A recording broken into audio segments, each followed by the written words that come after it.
अगर आप मोटरवे पर M2 इस्लामाबाद की तरफ से लाहौर आए हैं तो टूल प्लाजे पर 1 दर्जन से जायद बूथ हैं। हर बूथ में एक मोहतात अंदाजे के मुताबिक 1 मिनट में 6 गाड़ियां गुजरती हैं और यही एक बूथ 1 घंटे में 360 गाड़ियों की गुजरगाह है। इसी तरह 12 अदद बूथ से 4320 गाड़ियां 1 घंटे में गुजरती हैं और 24 घंटों में तकरीबन 1,03,680 गाड़ियां गुजरती हैं। इस्लामाबाद से लाहौर तक एक कार का टैक्स 1,000 रुपया है और इसी तरह बड़ी गाड़ियों का 4-5 हज़ार तक टैक्स चला जाता है। हम अगर एवरेज एक गाड़ी का टैक्स सिर्फ 1,000 रुपया भी लगाएं तो इस हिसाब से 24 घंटों के अंदर ये प्लाजा कम से कम 10.5 करोड़ रुपए जनरेट करता है। इस तरह मुल्क भर के मोटरवे और हाईवेज पर इन टूल प्लाजों की तादाद गिन लें और फिर इनको करोड़ों से ज़रब दें तो सिर्फ टोल टैक्स की मद में रोजाना के हिसाब से अरबों रुपए हुकूमत के खजाने में जमा हो रहे हैं। आप जिस गाड़ी में सफर कर रहे हैं इसमें पेट्रोल की मद में कम से कम 1 लीटर पर 50 रुपए टैक्स काटा जा रहा है।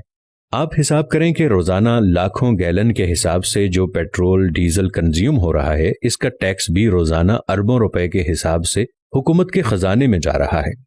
आप जिस गाड़ी में सफर कर रहे हैं उसको जब खरीदा जाता है तो जितनी गाड़ी की कीमत होती है इतना ही इस पर सेल्स टैक्स और कस्टम ड्यूटी भरनी पड़ती है। आप जिस गाड़ी को अपने पास रखते हैं उसकी सालाना एक्साइज ड्यूटी भी अरबों रुपए में जमा होती है।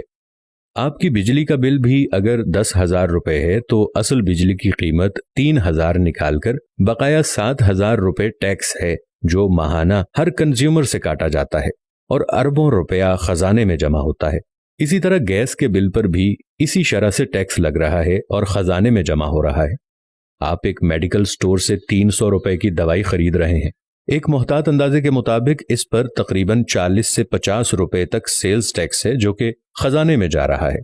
आप होटल में खाना खा रहे हैं और आपका 5,000 बिल आ गया तो इस पर तकरीबन 500 के करीब आपसे टैक्स काटा जाएगा। आप अपने मकान का नक्शा पास करवा रहे हैं और आप किसी भी डेवलपमेंट इदारे के दफ्तर में जाएं तो लोगों की कतारें लगी हुई होंगी जिनसे 40 से 50 हज़ार रुपए फी नक्शा फीस जमा की जाएगी। ये भी खजाने में जमा होता है। आप जिस घर में रहते हैं इस घर का सालाना टैक्स आपने खजाने में अलग से जमा कराना होगा। आप घर के लिए ग्रोसरी की खरीदारी कर रहे हैं, इस पे भी आपने टैक्स देना होगा। अगर आप पढ़ रहे हैं और अपने लिए किताबें और पेंसिलें खरीद रहे हैं, इस पर भी आप टैक्स दे रहे हैं। आप किसी सयाहती टूर पर जा रहे हैं तो कई जगहों पर नाके लगे हुए होते हैं और TMA के नाम से आप पर टैक्स लिया जा रहा होता है। आप बैंक में पैसे जमा करवाते हैं या निकालते हैं, इस पर भी आपने टैक्स देना होगा। हत्ता कि आप मर गए हैं और डेथ सर्टिफिकेट बनवाने के लिए आपके अजीज़ो अकारिब को टैक्स देकर यह सर्टिफिकेट लेना पड़ेगा। इसके अलावा हुकूमत के पास ऐसे बेशुमार असासे हैं जिन्हें बेचकर अरबों रुपए हुकूमत के खजाने में जा रहे हैं। जैसा कि हाल ही में इस्लामाबाद के ब्लू एरिया में CDA ने अपने चंद कनाल का प्लॉट 8 अरब रुपए में बेच दिया। ये ना पहला प्लॉट था और ना ही आखिरी प्लॉट है।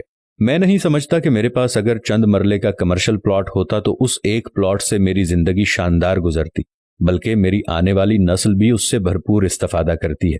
मेरे पास अगर छोटा सा कारखाना हो तो हमारी अगली नस्ल इससे फायदा उठाती है। एक ट्रांसपोर्टर के पास एक आध बस या ट्रक हो तो उसकी पूरी फैमिली की किफालत उससे होती है। मगर सवाल यह है कि जिस मुल्क में अरबों खरबों के टैक्स रोजाना की बुनियाद में इकट्ठे हो रहे हैं वो क्यों मफलूकुल हाल है और दुनिया के सामने हाथ फैला रहा है। अब तो हुक्मरानों से हिसाब करना होगा और हर शहरी ने उठना होगा। सियासी जमातें बेशक कुछ भी न करें मगर हमने इस मुल्क को बचाना है और अपने मुल्क के लिए हम ही ने सोचना है।